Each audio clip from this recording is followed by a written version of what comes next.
Blackballed.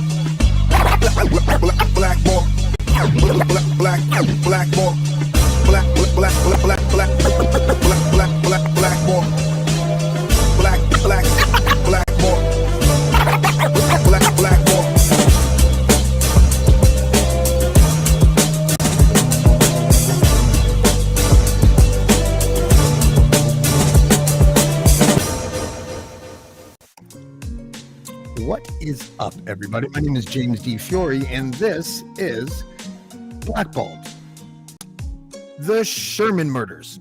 I have been following this case since it took place, 10 years ago now almost? 5. You know what? I have so much data swimming in my head that I'm really just like, instead of becoming more informed about several things, I feel like I'm losing a bit of each of them. David will straighten me out when he gets there. But either way, we've all been following it. It's a high-profile case. Apotex is the name of the company, the pharmaceutical company. I think they're a generic pharmaceutical manufacturer. That's the company that the Sherman family owned. And last time we had Nathan Jacobson join David Wallace to talk about some of the aspects about the investigation that hadn't been released to the public yet. And David had a unique sort of front seat view when he became sort of the main source of a Detective Klatt, who was the chief investigator for Jonathan Sherman and his family. And we did the last broadcast. We didn't put any receipts up because I just kind of wanted to talk it out and see if we could understand it. I think we did a fairly good job. We're going to do the same type of thing tonight and re-explain a bunch of parts, but this time we're going to use excerpts from the Klondike Papers that are actual communications between David Wallace and others. So with me to sort all this out is the 1979 replacement drummer for Aerosmith, David Wallace. David, what's up, buddy? How are you? I just want to, just to give Ryan Lindley another plug and repeat the phrase he often uses of, now you know how the sausage is made. Well, how's this for some sausage making? Before every single show, I shit you not, David and I have a conversation about how he's going to put his hair. I am a big proponent of tying it back. David, probably because you women will throw yourself at any Chippendale-ish kind of hairstyle. I don't know what it is, but I'm feeling a little left out in the cold, ladies. I'm just like, I can't do this. David, you have all these options. Now you look good, I guess. I don't know. You I feel like the after picture in a cancer ad. Like if I went like this, then I'm actually the guy that has cancer, and you're the good-looking fellow who's really healthy, right? But since we're like this, you just have the prettier hair. There you go. How is your health, by the way? Oh, well, it's the problem with non-Hodgkin's follicular lymphoma is it's incurable, and you have periods in your life when you have to manage the condition, and a lot of watchful waiting. Lately, got over a hurdle recently, and knock on wood, still seem like I'll be around for a few more months anyways. Hopefully forever, but you never know. David, you piss so many people. The energy, I just bit my cheek again, guys. I'll tell you why in a second. The energy that you bring will probably sustain you for another 200 years. I would imagine. People don't want you dead because they might want to kill you themselves. I'm just kidding. I'm happy that at least right now there seems to be some sort of positive aspect to it. Have you guys ever pulled out a tooth? Because I did. I had a wisdom tooth that like a month ago I cracked when I was eating something. And it was just sort of hanging there. And yesterday I just got tired of it and I just yanked it out. And it's like that long. And now I have a hole that goes literally up to here. So I bite my cheek now, I guess, because the placement of everything in there. And, you need good dental health, guys, because it's systemic. So someone please tell me what I'm supposed to do. I guess I have to go to a dentist. It's really distracting. And you're going to see me go like this a couple times during the podcast because I'll bite my cheek involuntarily. So, David, I'm going to try to get you to do most of the talking, and maybe I can shut the fuck up for once. Okay, the last show that we had was 4 days ago or something like that. And it is already the most watched podcast over the last 30 days. It has intrigue. It has the devil's advocates out there, Justin Ling, will look at a podcast like that and want to see receipts. They want to see proof. They'll roll their eyes and call it a conspiracy theorist because that's what babies do when they don't have the documents that other people have. I am going to approach this in a similar fashion as I did the other night, as if I'm blind. I want you to talk to us like we're 5-year-olds, because I think people have trouble when we start saying names. And so I may interject here and there in case you say a name and just keep going. I want to just stop and just like be like, who's that person? Okay. So is this the right one to put up first? Yeah, probably. Okay. Can you explain what we're looking at here so that people listening and not watching can understand? Yes, that's a email that I wrote as a last-ditch attempt to try to settle things down in my neighborhood to Brian Greenspan, who was the lawyer for Jonathan Sherman and the Sherman children, primarily Jonathan, during the private investigation that the family was conducting because they felt as if they had not received enough answers or the proper answers from the Toronto Police Service investigation. Okay. So I sent that email because, as explained in the previous podcast, my neighborhood and specifically the area around my house was crawling with uninvited visitors. Okay. Let me read the email. So this is an email to you from Klatt? No, it's from me to Greenspan. Okay. So this is David's email to Greenspan. That's the attorney for the Sherman family, but mostly Jonathan Sherman. Hello, I began helping Tom in November. I met with him and Mike Davis and Barry, and from there met Ray, and then was set up for a meet with Peter. Like already, I'm confused, but I guess this guy knows all these people. In a hotel room, which was required, I'm told. From there, I went undercover, had a meeting with D'Angelo, and taped many calls. I undertook many areas of investigation, and then was dumped, and my real identity was disclosed to Kay, etc. Who's Kay? Jack Kay was the right-hand man of Barry Sherman at Appletex. Okay. After my phone was taken by Tom and its contents copied and then deleted, how did Tom get your phone? I gave him my phone. He wanted to basically say that he was looking for something and he'd have the team, the electronics guys, go through it. I gave it to him. I pretty much knew what was going to happen, but I had to be sure. So you allowed it to happen because it didn't really do much damage to you, or? No, I needed to see what he would do, what his actions were, which would tell me all I needed to know in another area investigation I had begun. Wow, what a psyop. You're a walking psyop, David. Okay. After my phone was taken by Tom and its contents copied and then deleted, I, of course, have kept all the original content stored beforehand. However, I was less than appreciative of the pump and dump tactics used by Tom and his team, to say the least. It's one thing to use my information and present it to the client as if Tom and yourself gathered it yourselves, but quite another to take it from me while also being in harm's way by revealing my name and location to Frank D'Angelo, Jack Kay, and Glassenberg. Now I'm getting contacted by Kay's lawyer and the goddamn press. My family has been put at risk, and that is unacceptable to me. I understand that you don't know my name, at least Tom claims so. However, but he probably knew your name, right?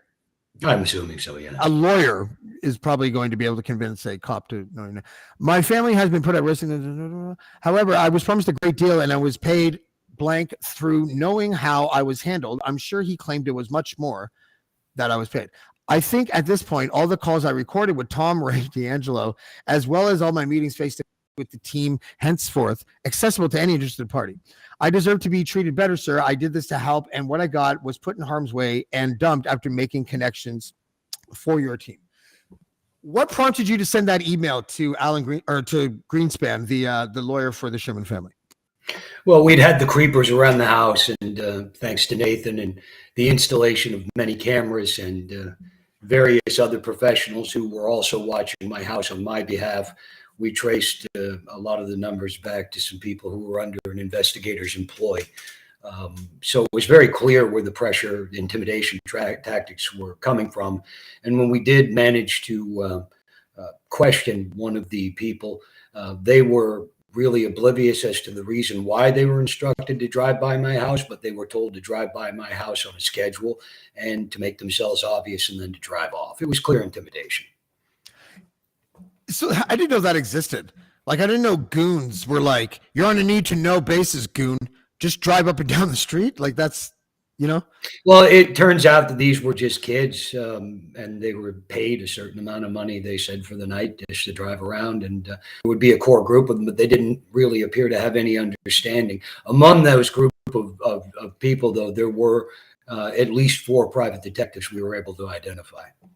Yeah, I remember Nathan saying that when he had, I don't know if it was he cornered someone with his truck or whatever, that he could see that they were just young people and they were scared shitless. You know? Well, it's like yeah, it's like the mafia hiring those little kids that are like 13 to run numbers, you know? It was just basically to try to keep me off balance. This came after certain revelations were made about my trip to Vienna and the team that I met in Vienna, and my substitution of files for Trojan. Okay, let's not get ahead. We're going to go in the order that we have them. So is this one, can you talk about this one? So this is an audio. Yeah, go ahead. Yes, that you have the audio file. That was from the woman from the team in Vienna who identified herself as Alex. That was a message. Is this the one that you describe as the killer? I don't think that she was the killer. I think that this was no. Sorry. I didn't mean of the actual Shermans. I meant like, hey, killer, how's it going? Like I heard it, that was her nickname. Oh, killer's audio. Yes. Yeah. Okay. So go ahead. Here, I'll read it out and then you can kind of dissect it. And so who is this? This is from Alex. Alex who? Yeah. The private investigator on the Sherman case regarding Wallace going to Vienna to debrief. Can you reiterate quickly just an elevator thing of the Vienna, how you got to Vienna and where you were and why you were there and who you're meeting? Yes, I was invited to go to Vienna by Adam Paulin and the individual he brought to our meeting. Adam Paulin is the best friend of Jonathan Sherman. He's the one who communicated with me, and he brought a gentleman who identified himself as Johnny Walker, obviously not his real name. We discovered his real name. We'll get to that. Was it Clancy McDrunkerton? Because you know, Alex like was naming part of the yourself team. like Beach Boys 69. You know, like it's just I don't know. Alex in this was part of the team that was there. She was ex-IDU or Israeli or IDF, excuse me, Israeli Defense Forces. We've since been able to confirm that as well. Okay. So this is the private investigator voicemail, and it's to you, isn't it? Yes, and she's not a PI. She was private, definitely, but never a private investigator. Okay, my bad. I hate it when people start sentences with "listen." That's usually when I'm like, "Oh, douchebag's talking." Okay, everyone, gather around the douchebag. Listen, let me tell you how it works over here. Like that's, anyways. It reads badly. Listen, the most important thing that I want to tell you is that I thought about all your situation, and let's. That's weird. Decide that I'm not going to ask you to send it by mail. I know it's very complicated. I know it's going to take time. I know you're not available for that. So the thing is, I really want you to succeed. This has manipulation all over. I really want you to succeed because I really want to find a good way to help you. I want you. I want to pay you. I want to have something good in this terrible time that you are having. So if I will tell you that instead of sending me the files by mail, you will meet someone next week and just give the files to him. What is that? Is she talking like that?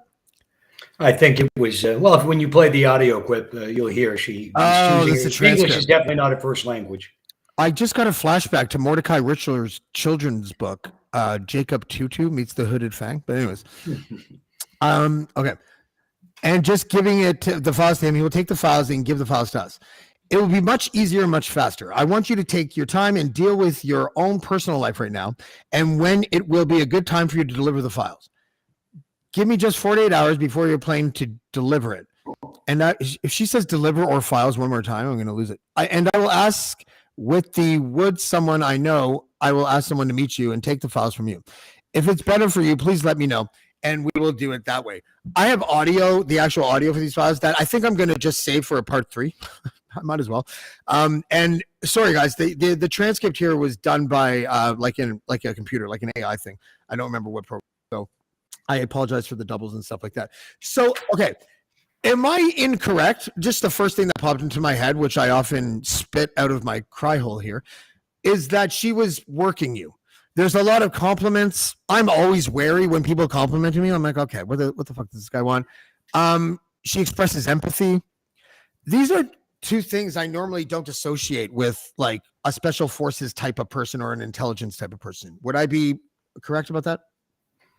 Well, not necessarily, but she definitely was manipulative. The thing was, when they let me out of the hotel room in Vienna, they were sent something. Something came to the suite when they were interrogating me to let them know that I wasn't. Maybe I was alone in personally, but I wasn't in spirit. And How far away was Nathan Jacobson and his Seahawk helicopter team with the Navy SEALs? Well, they weren't there, but a delivery driver was cleared to go up to the suite and did deliver a package, which contained a set of figures that could only have come from one place, so they couldn't risk me not making the return flight home to Canada.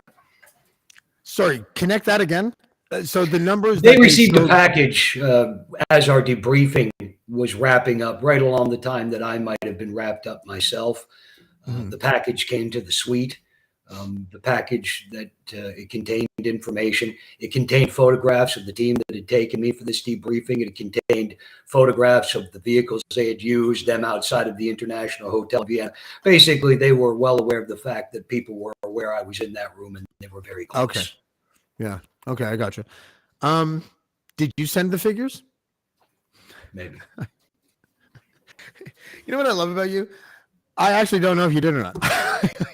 like that, you have this way of like moving a piece on the chessboard, and people are like, "Wait a second, that piece was on the chessboard?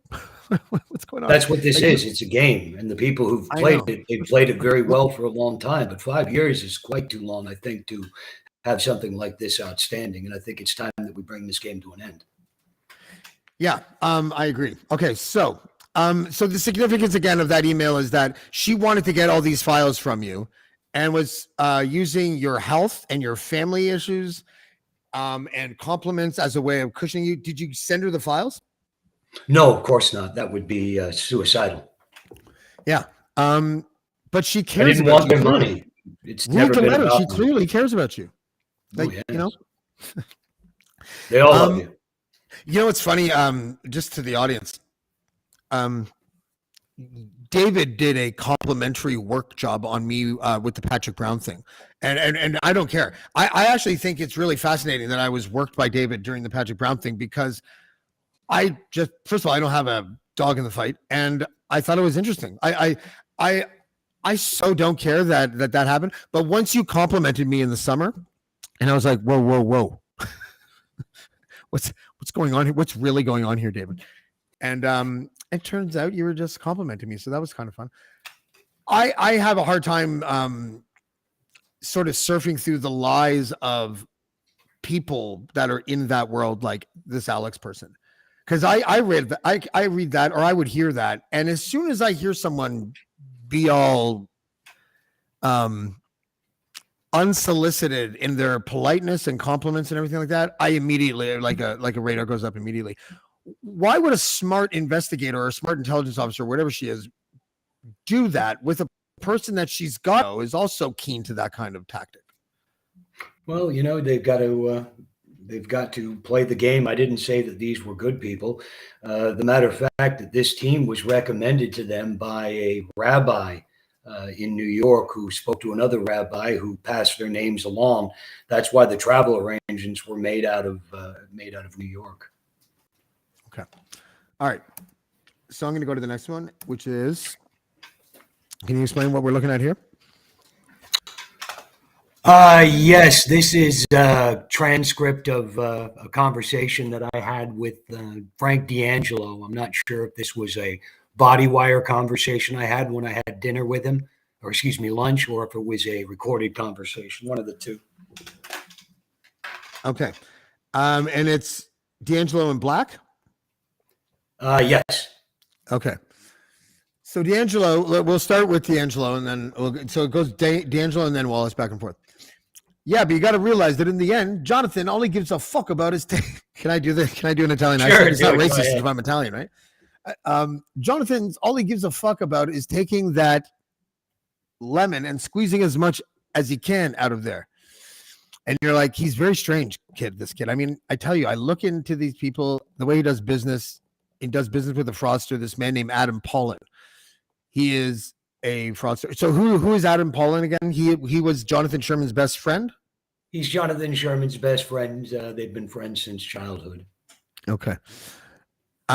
Yes, indeed, you say.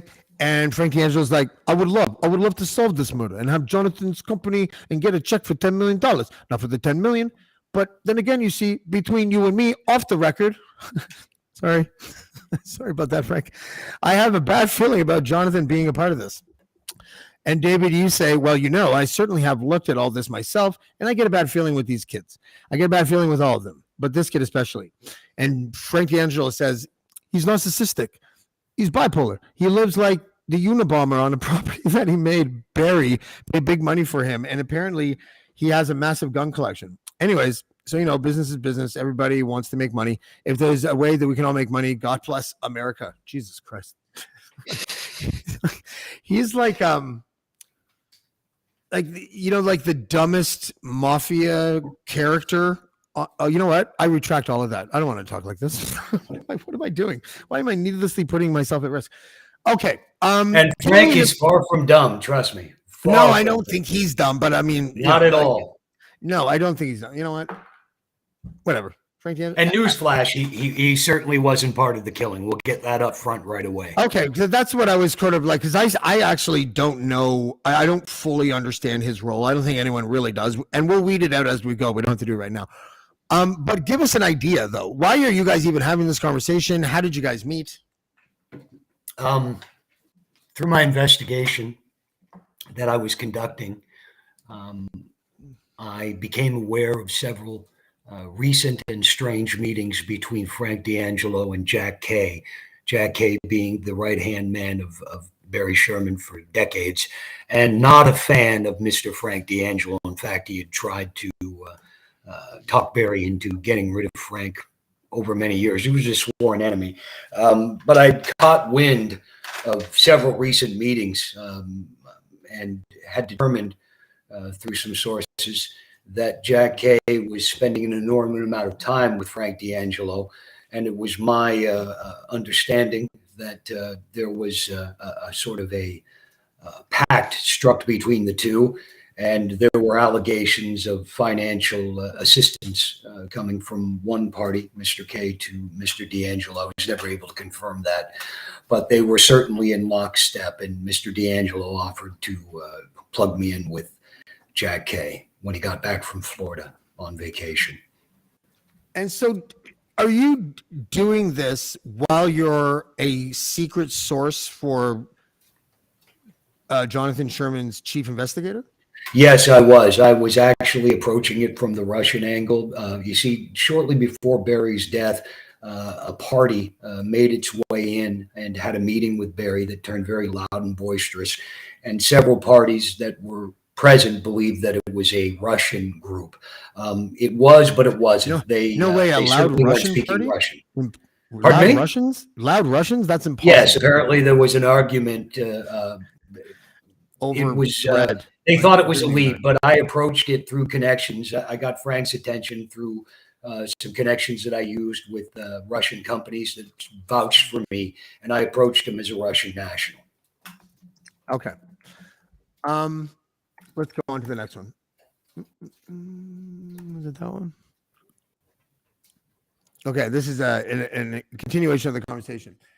They were fucking executed. This is still Frank D'Angelo, right? Yes. Okay, so Frank D'Angelo says they were fucking executed, and that's my thing. And you say, and to me, you make it sound like it's family because, and Frank says there's two prime suspects. If I was a police officer, I would be looking at Carrie Winter, who was a sociopath. I just felt the spirit of our lawyer rush through me.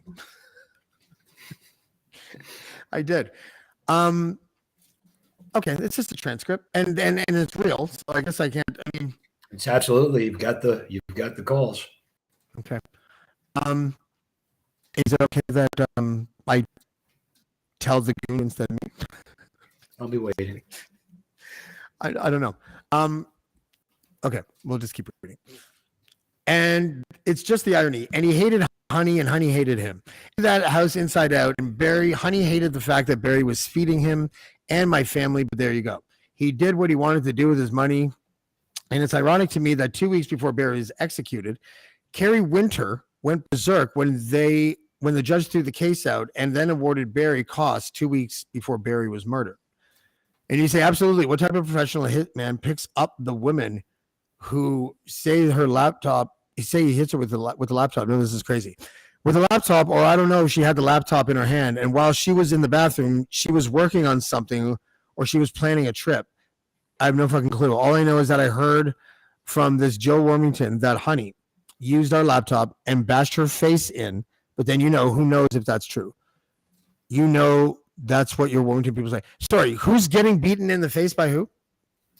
Well, you see, that was a piece of information that had slipped. He said he got it from Warmington, but the timeline doesn't add up. Warmington wasn't aware of it. It was a detail that was known by certain members of the private team who were working on that investigation. Somehow or another, word had filtered back. Barry was, it's not Barry, but Honey was badly beat up. And she was coming out of her bathroom, and the statement that Mr. D'Angelo made was that a laptop was used to cave her face in. And was that something that had been released to the public? Could he have known that by talking to Cladd or one of the cops or something like that? Or well, Clatt and Mike Davis did. Another investigator, former trauma homicide detective, had spoken with Clatt at his restaurant. Clatt was extremely interested on what Frank may know or not know, and wasn't satisfied enough to clear him as a suspect. That's what I was told.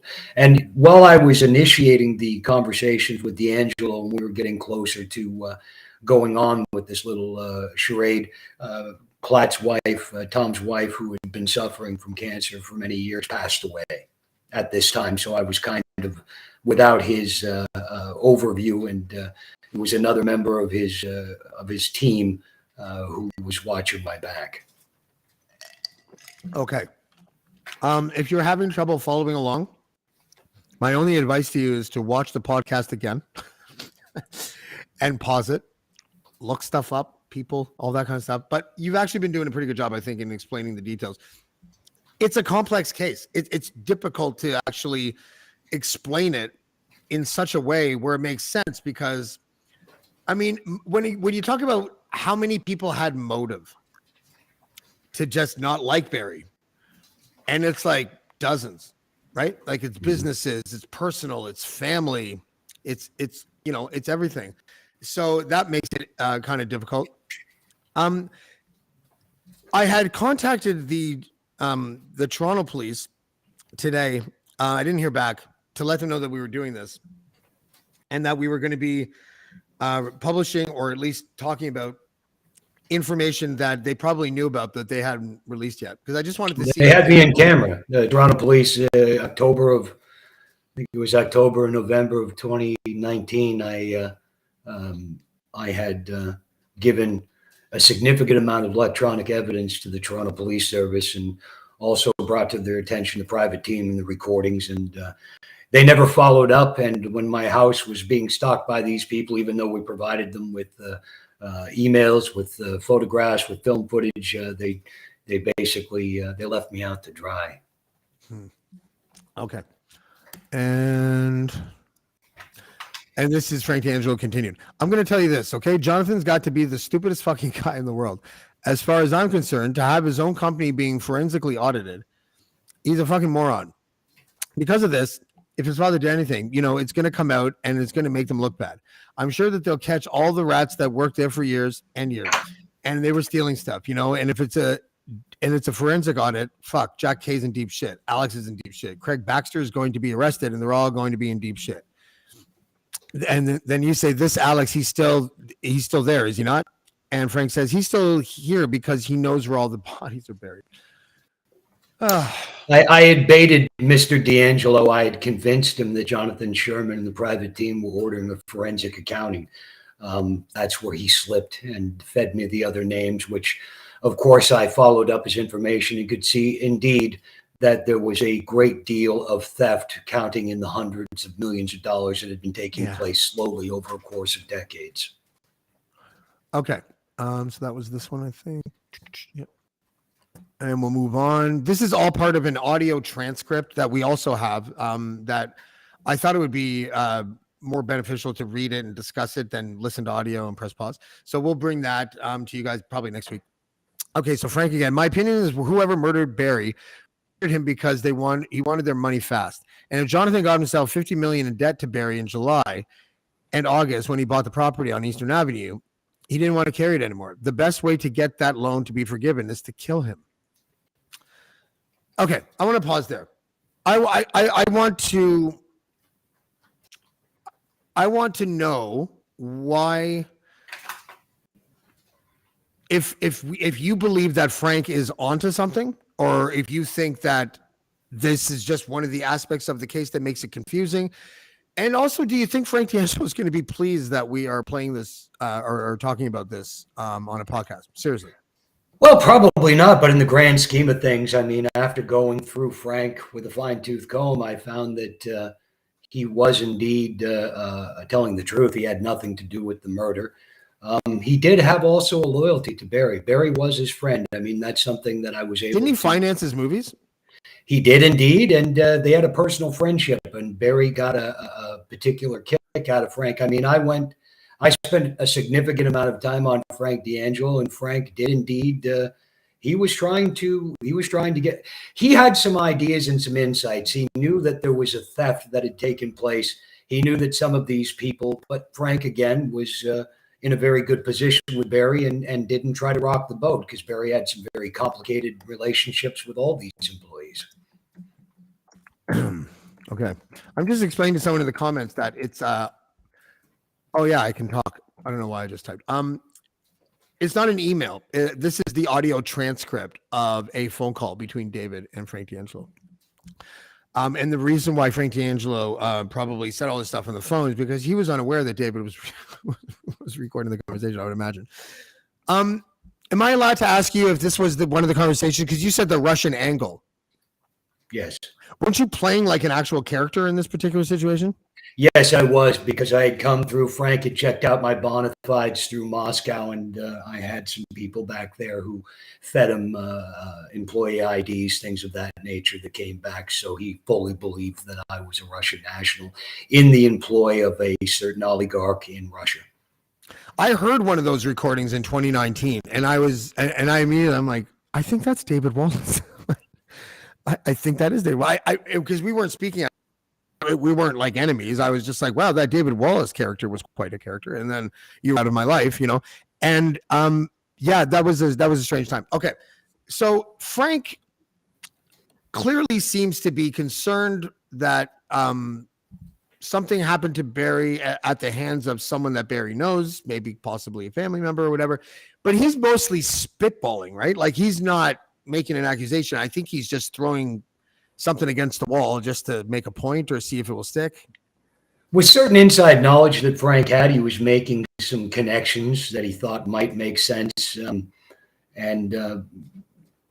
Basically, I found that Frank had a real sincere desire to see exactly where this led. Okay. I'm not saying that it wasn't for completely unselfish reasons, but I think it does need to be said that Frank did indeed have a great deal of regard for Barry, and the relationship, while strange to people on the outside, from everything I could gather, was legitimate, and it was a relationship that had been enduring, and Frank was indeed very, very anxious to see the people that he believed guilty of this crime brought to justice. Yeah, that's a unique position for a guy like Frank D'Angelo to be in. Well, it might be, and he certainly I respect the level of friendship that he must have had with Barry in order for him to be so involved and passionate about the case. And I'm Their not just friendship saying was that to butter him extremely up because we are releasing this shit. I swear to you. well. What made I wouldn't do me, that. Yeah. what made me extremely curious to dig as deep into Frank as I could was the absolute insinuation by the private team that Frank D'Angelo was involved, even with a wholly empty slate of evidence, be it forensic, be it ancillary evidence. Frank was nowhere near the crime scene. I didn't see a single thing of the information that I was privy to that would tie him to such. Yet there seemed to be a very strong desire to cast accusations from that team. Not that they were convinced that they would result in charges or an answer to this mystery, but that it would set people off in another direction, which again is another thing that got me thinking. Well, if Barry Sherman financed Frank D'Angelo's movies, I mean, your suspect pool just increased by a lot because they're pretty bad movies. No offense, Frank, but they're not very good. Well, you know what? He's making money on them, right? And I guess at the end of the day, that's all that matters. Listen, I can criticize mind the a guy's goalie movie. one. I can But the criticize goalie a guy's wasn't too bad. movie, but I know nothing about being a businessman, so I'm sure Frank can school me on a lot of stuff too. Plus, Frank, if it makes you feel giddy, I'm a rapper. I know that you're a lounge singer or something, so we could have like an old white guy cultural appropriation concert or something like that, where we just like play the fool on stage and battle one another. I don't know. I feel like I'm going to have dinner with Frank one day and it's going to be fun. Frank acted with honor with this. I mean, people would say that afterwards he made a call and it was facilitated by Mr. Klatt to get back in Jonathan's good graces, and perhaps that took place. I don't know. I mean, I do know that I was told a lot of things by the investigative team that turned out not to be quite factual. But I can tell you from sitting across from the table from Frank and going through everything that could possibly be going through, that Frank's intentions were good. He was truly sincere in his desire to figure out who murdered his friend. Yeah, no, and that man, that would keep me going for the rest of my life if that was my buddy. And he also says on the bottom of this, for me, the key is Honey being murdered. If Barry was the only one being murdered, then there's a lot of different spotlights on different characters and players. But for Honey to be murdered and Barry not to be touched, and his glass, what does that mean, not to be touched? There was very little physical trauma to the body from any outward initial appearance. Barry was posed in a certain position and his glasses were left on the tip of his nose. And he was just, his body did not display apparently any of the wounds and the, I would call it anger that was displayed towards Honey Sherman. Yeah, that's kind of the twist in this case for me, is that the brutalization of how she died compared to Barry.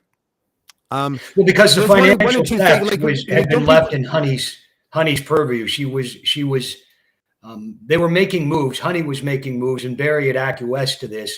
That Honey was looking to prosecute these people, chief among them being, I'm sure that your audience could put two and two together. No, I don't think they can. They're probably. Well, she had been defrauded. There was a loan that was taken out by a family member, and it was fraudulently obtained for a value that was hyperinflated. And that little detail led to a lot of forensic accounting that was taking place, where it was discovered there was many hundreds of millions of dollars of theft and many other things going on at Apotex, which were previously unknown, that was going to be brought to an end. Honey was the target. Honey was always the target. Barry was in the way. Is it possible, I'm just throwing this out there, that Barry was the target of these people, not necessarily for murder, but for something, and they just were like, we're going to beat her until she's dead unless you give us what we want?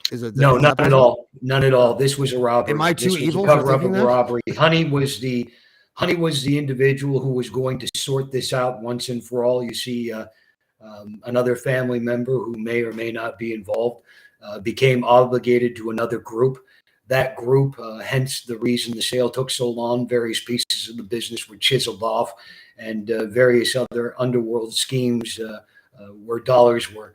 You can tell where this is going in terms of pill presses, things of that nature were stripped off and farmed out. Then the rest of the shell was sold. Yeah, the shell of the company. Okay. Where were we? Barry had a silent partner for a long time. Not that he was fully aware of just how deep in these people had gotten, but hence the reason for the Russian, not Russian, but this group and the screaming argument that was had a little while before Barry's murder in Apotex. Okay. And we move on. Frank says, so whose forensic accounting is he checking? Jack K's? And you say he's going through this guy's, yes. And apparently they're combing through Apotex books as well as this investment he holds in Can Trust Marijuana Company. Hang on, this guy is doing a forensic audit on Jack K? Is that what they're doing? And you're like, yes, this is what I'm told. Yes, this is what I'm told. He's a fucking idiot, John. I love how Frank just tells it like it is. He's a fucking idiot, Jonathan, because he's going to open up a can of worms because he's making people do a forensic audit of his own fucking company, which is fucking stupid. Is that as stupid as he thinks? Like, is it, No, but I mean, it was very, very valuable because the workup sheet that I had gotten on D'Angelo was completely different from the answers that I actually got. So I was able from Frank's answers to find some new lines of investigation and drill down into it. And thanks to Frank and his answers, I was actually able to get on the correct path, and the pieces started to fit together. So Frank was extremely pivotal in helping me identify exactly what happened. Okay.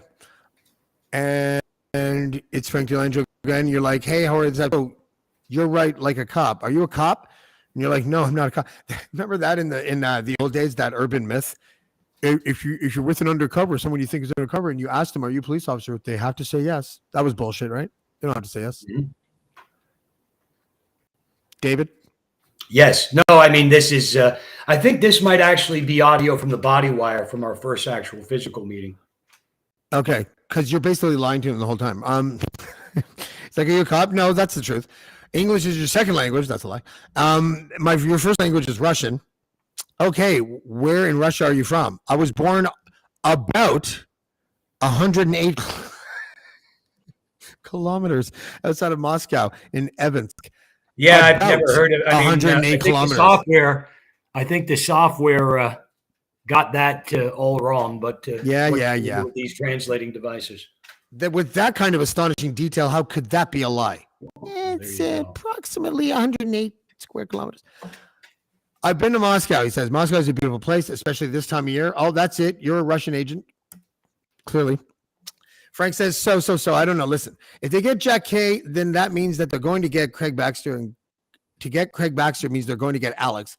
To get Alex, that means that it's going to open up a can of worms for all of our offshore accounts to get over all. And they're 3, 4, 500 million in there. That's what they're going to lose, and they're going. Okay, that software's repeating thing bothers me. So he used the interesting word there. He said "our." There was a group of people around there who didn't really like each other, but once they realized they were all dug in, they all seem so nice. How could they not like each other? Well, then they made the best of their situation, and these fuckers were kind of pooling their resources, and since the finance guys were so good at it, well, they all got their ill-gotten gains stashed into a lot of the same accounts to be washed. Yeah. The word "our" is a very key word. Our money. The word what?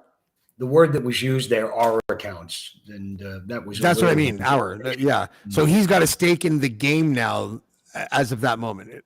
That's what he says. Anyways, and then we have this. Sorry, Barry was. So I would say if he was a police officer, I was a proper detective. Who would be the most to gain with Barry's death? And I keep on coming to one conclusion: Jonathan Sherman. Mm-hmm. He seems to be a very strange individual, you say. And Frank Delangelo said he's cunning, calls him a name. He's allegedly saying he's narcissistic and sociopathic and bipolar and all that. And he says that the symptoms of somebody who has enough rage to kill somebody. There's a lot of speculation in there. He could just be a cold-blooded killer who really wanted that 50 million, right? Or that debt gone or whatever it was. So, well, you see, there was a concerted effort to paint Jonathan Sherman as being, well, what you just read. And certainly all of the breadcrumbs and all of the evidence that not enough evidence to charge or convict was dropped at Jonathan's feet. But this is where the twist comes in. Because as guilty as Jonathan looks, that might not be the case. Now, is he guilty of certain things? I don't know, perhaps, but is he guilty in terms of did he order this hit? This was a team effort, and a lot of people benefited from this. Trust me. And the devil is always in the details. Isn't that the main reason why we will probably know the truth one day? Because the more people you include on an operation, the more chance of leaks, right? That's just math and probability, isn't it? Absolutely.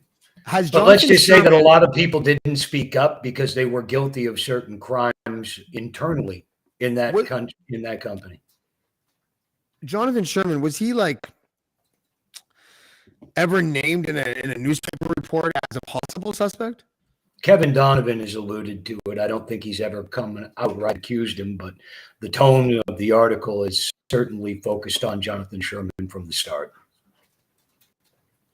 So he was actually doing decent reporting. Well, if you believe I know it's hard. It's hard for anyone I know personally that knows him to give him a compliment. And I get it. If you tell somebody Jonathan Sherman murdered these people, if you say Jonathan Sherman, Jonathan Sherman, Jonathan Sherman, and you paint him as well as the way he's been painted, it certainly leads the public to believe something. And well, he'll never be caught because he has X, Y, and Z. There was a murder. There was a murder for hire. This was a crime. And the answer to what exactly happened is it's petty and it's small and it really is all about money. And the answer that the public might get, it's complicated in a way, but simple in another. There was a murder committed. That murder was committed by a group of people, at least they gave the order, all trying to cover up their own financial malfeasance. Yeah. Well, listen, where does the police investigation, the progress of it, has it gotten to the point yet where they've questioned Jonathan Sherman as a suspect, or do you not know that? I don't know if the Toronto police had imagined that they've questioned Jonathan Sherman as a suspect. I can't see how that wouldn't take place. And I'm certainly not going to publicly say that Jonathan Sherman murdered his parents, because I can assure you Jonathan Sherman was nowhere near that house on that night. That's an absolute fact. Yeah. I mean, he didn't live out my dream, which was to kill my stepmother, but that's a totally different thing. But the idea of a son, like, it's so Shakespearean, you know, like, and the passion and the rage. I remember when the nephew was the suspect, and they were trying to attach the rage that would have had to go into the killing to that guy, and I was like, you know, like, he doesn't look like a guy that has it in him. He looks like one of the cowardly types. I'd be like, okay, Jonathan, okay, like one of those guys, you know. Absolutely. This is, let's just say a lot of people were aware of what was going to happen prior to it happening. Well, see, you leave us with that. And now that what that implies is that a lot of people knew that Barry and his wife were going to get killed. That's right. So it has to come out. Eventually someone's going to be like, you know what? That wasn't right. It will. Are they all afraid of the people in the shadows? It will come out. I mean, it's, there's a lot of, there was a lot of work done. If you look at some of the original articles written, some of the neighbors that the Shermans had in Florida at the retreat, one specifically, and how he may tie into this. Apotex was owned. It was owned in a shadow way by a criminal group that had been shadow financing and acting as distributors outside the lines for many years.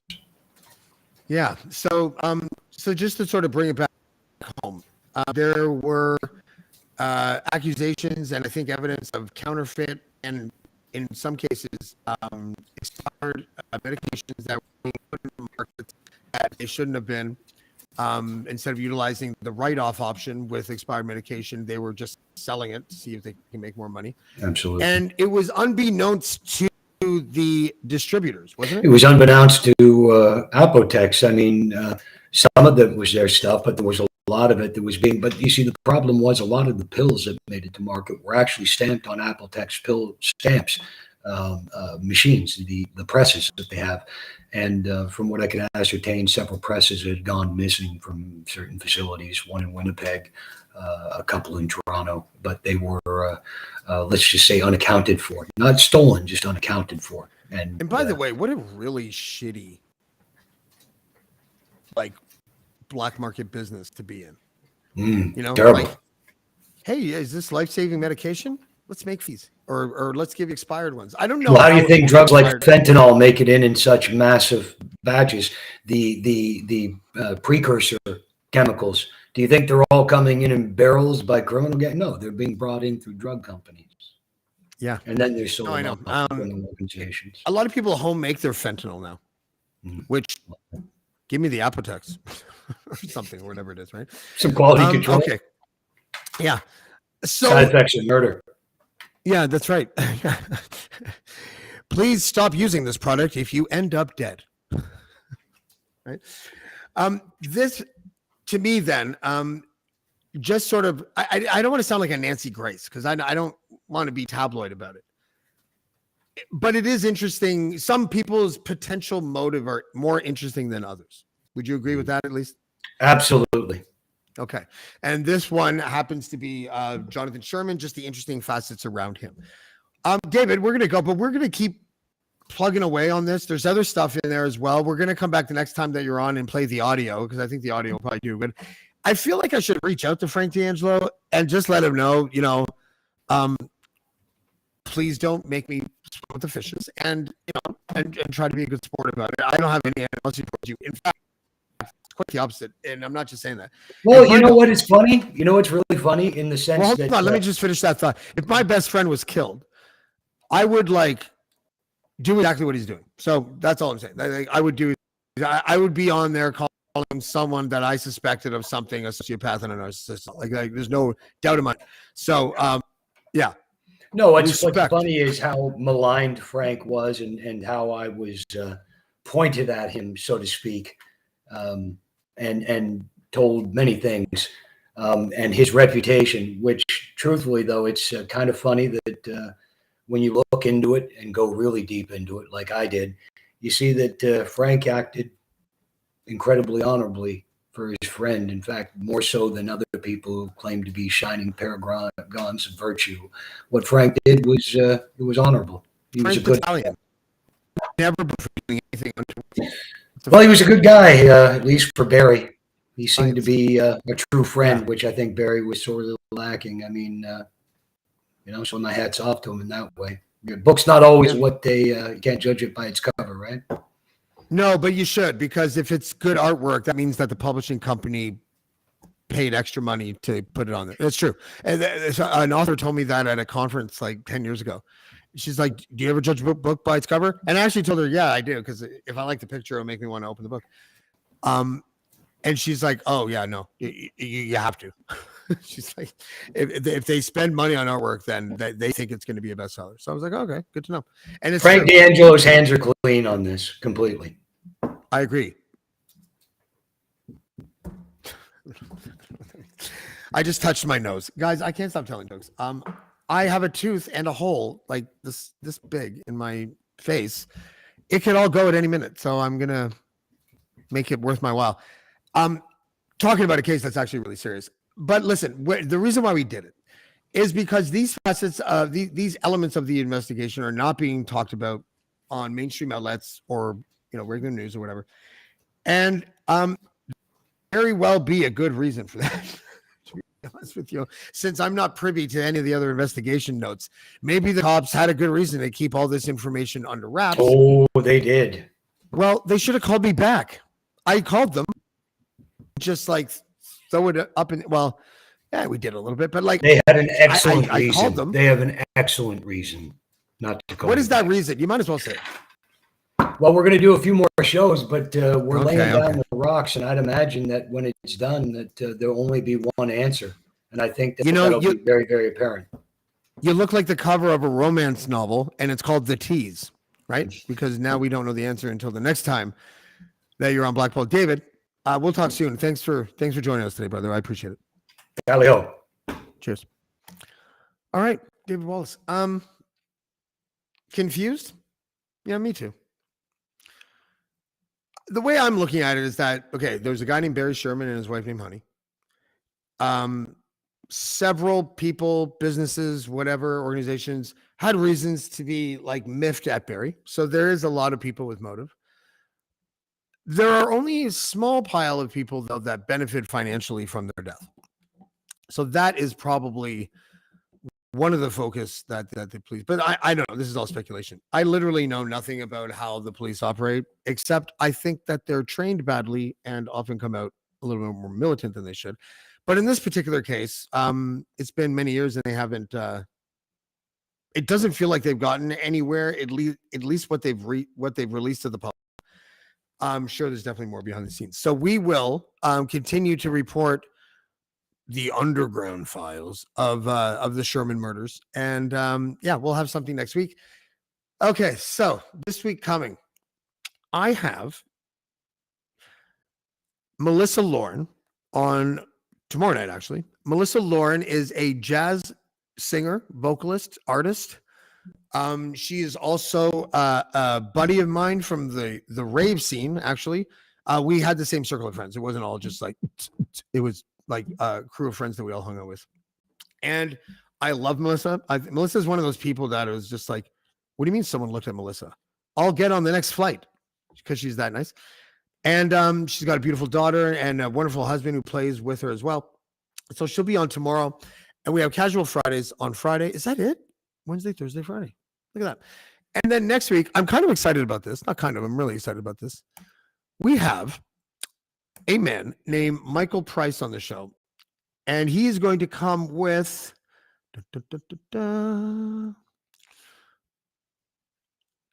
He's going to come with Joe Hesslinger and Emily Towers, are both writers for F is for Family.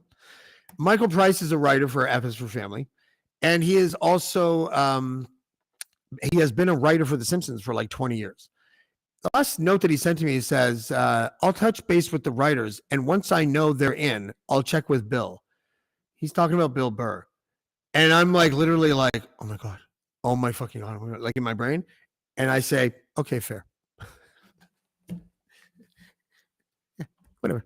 Yeah, Bill Burr. I want you, Michael. And I do. But I mean, Jesus Christ, Bill Burr is my, I don't rank things, but he's one of my favorite comedians. And what a coup that would be if I could have Bill Burr. So that's going to be next week, sometime between the 9th and the 12th. They're going to confirm. They're really excited to be on. Apparently, no one ever asks them to go on podcasts, which I find both sad and confusing because, they're writers. They're very exciting people. Now, they could often be awkward interviews. And there's actually a sleazy Hollywood saying that goes around sets, and especially with actresses. And that saying is, don't fuck the writer. That's literally the advice that they give young actors. But I digress. Tomorrow we have Melissa Lauren, and we will see you next time on Blackballed. Blackballed. Blackballed. Blackballed.